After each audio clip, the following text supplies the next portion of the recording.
Welcome to my first Energica Motovlog. Welcome back to NewZeroland. It's winter over here. Perfect time to get a new bike, right? I actually tried to shoot this yesterday, but it was so foggy and so rainy and just freezing.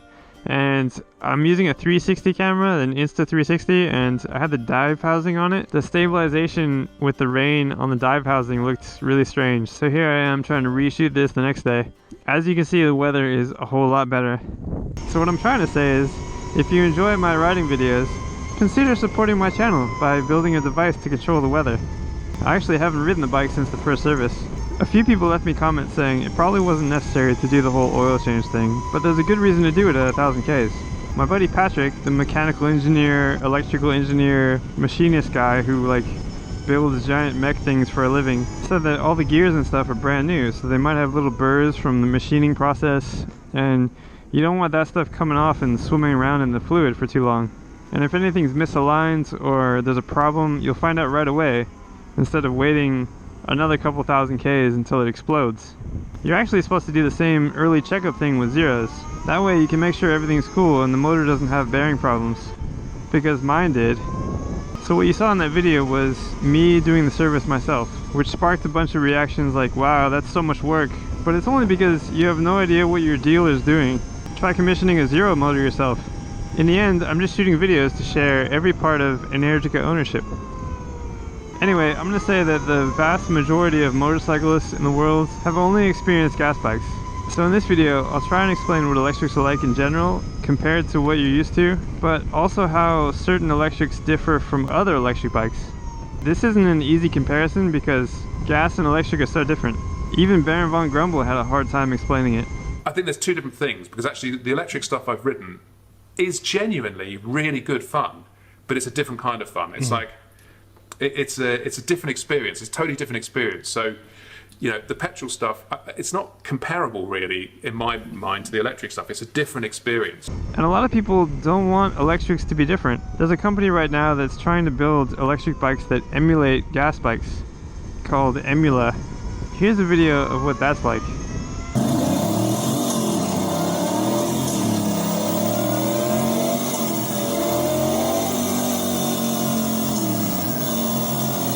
Part of me is like, yeah, that's cool in the way that a big arcade machine is cool, and I get why they put simulated gears on there, right? But I feel like people are so hung up on the shifting and the noise that they miss out on what's special about electrics. This direct connection from throttle to wheel, no clutch, only one gear, and instant, uninterrupted acceleration. Instead of focusing on the advantages of electrics, people want to add the disadvantages of gas engines, just because it's something we can relate to. Oh, hey tunnel.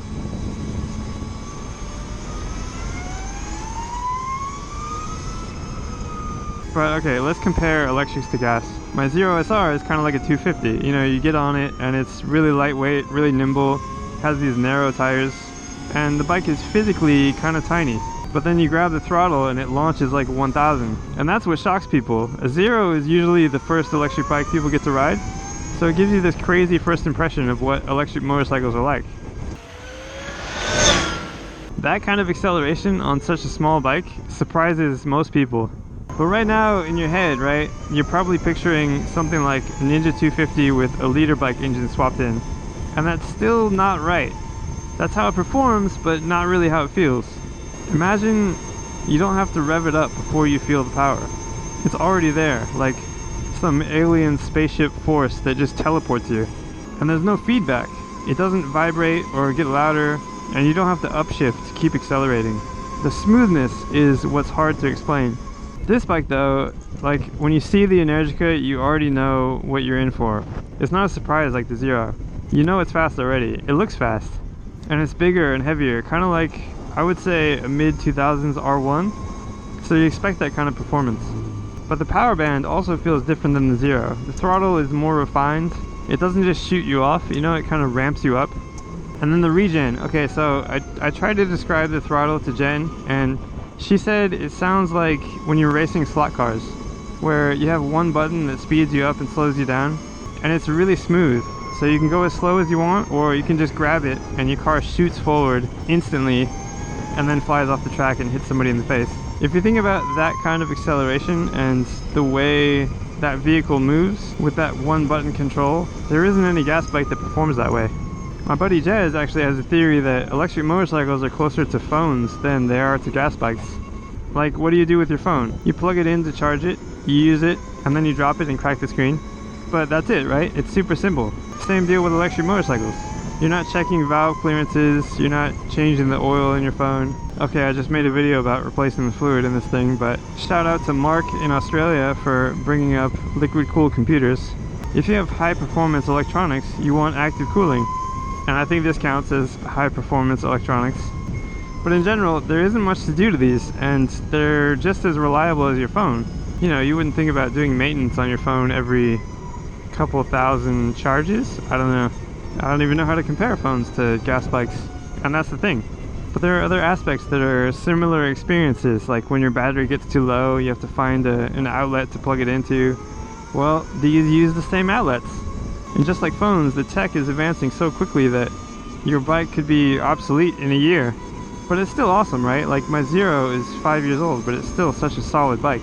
Right now my phone is a Huawei P20 Pro, but before that I had an iPhone 5S, and I had it for like 5 years, and it was fine, it was perfect.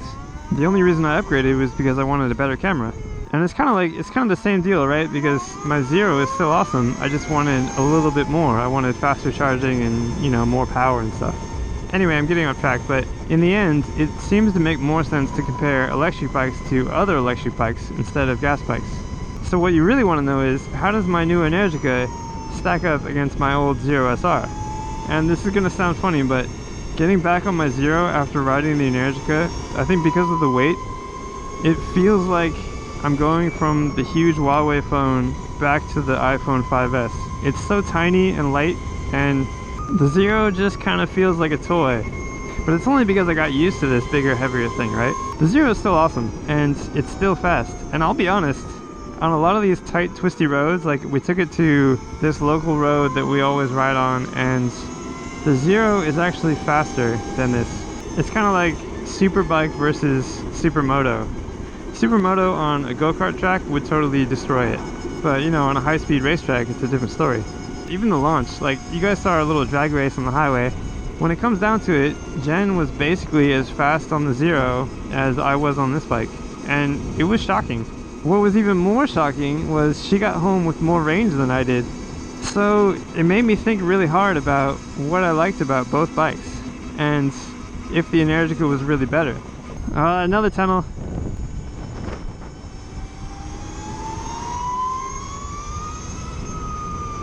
I'm gonna say up to about 150 k's an hour, the Zero is just as fast. I'm guessing, I don't know from experience, officer, I didn't actually go that fast. So for the majority of riding, the Zero is pretty much all you need. And a lot of you Zero riders are probably really happy to hear that. But once you get up to a certain speed and you want more, the Energica has more. It has a whole lot more.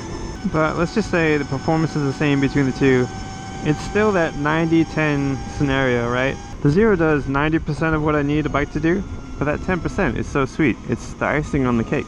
It's the road trips and track days that I've been missing with the Zero. And that 10% is why I bought the Energica. Everything on this bike is high-end, right? The suspension, the brakes, like Brembo brakes, best in the world. These are phenomenal. But then the fit and finish, you know, the build quality, the design of the bike, and all the carbon fiber, you know, come on. Let us take a moment to appreciate all the carbon fiber. It just feels like a premium bike. Somebody said it's kind of like the Porsche Taycan compared to the Tesla. You know, Teslas are amazing, but the Taycan is fancy. And that fanciness is why people are buying them. You can compare the price, the specs, everything, but at the end of the day, you have a Porsche. It's the feel of it, if I can sum it up in one word. And that's what matters the most. You know, you get on and it's a special occasion every time. Coming at this as someone who's been riding a Zero for a few years and then defected to a different brand, the reactions have been really interesting. Most other Zero riders are excited to hear about the Energica because either they're interested in buying one or, you know, it's just another electric brand, so they want to hear what it's like to ride. But then there are a few who feel like they have to defend their Zeros now. It's kind of like you invest a lot of money in a Sony camera, right? And then somebody tells you that Canon is so much better. but you don't want to hear that. You just want to hear people tell you that you bought the best thing. It might still be the best thing for you. For me in New Zealand, there's so many DC charging stations that it was kind of a no-brainer. I mean, the biggest reason I bought it was the charging. When it comes to charging, Energica wins. There's no question. It's life-changing. And lately, I've been hearing a lot of Zero people make excuses for their slow charging times. It's like, oh, I'd rather wait an hour in a cool campsite than, you know, only 15 or 20 minutes at a charging stop in the middle of the city. And okay, I have a lot to say about this, and I'll make a whole video about charging, but until you've experienced a 20-minute charge time, you have no idea what you're talking about. It's like, did you buy the bike to just sit around and wait for hours in the middle of nowhere? Or did you buy the bike to ride? Anyway, I'm ranting and I should probably go home. But to sum up, the differences between Energica and Zero, mostly the build quality, the premium feel that you have, really how fancy it is, and just the quality of the components on the bike. It doesn't feel like this bike was built to a price point. You know, it really feels like they wanted to build an awesome sport bike, and they did. But it's not just the bike. Energica is so much more than the motorcycles they build. It's the customer service, and it's the community. The company itself has this family feel to it. Like, I know it's a big company and they have a whole racing series and dealerships all over the world, but they're not just a company that takes your money and forgets about you. They look after you. They check in and make sure everything's cool. It feels like they're genuinely excited that you chose an Energica, that you wanted to be a part of what they're doing. And that means a lot. And you can tell this is the feeling in the owners group on Facebook. Everybody's happy, you know? They're really supportive and helpful, and anytime there's information that somebody needs, they share it. And you should check out their YouTube channel because they have these podcasts with the racers, so you get to know who else is part of the company. My helmet is a replica of one of the racers, Alex DeAngelis, who rides one of the Moto e-bikes, so you know I'm a fan. And you can tell how much they care about the community in their newsletters.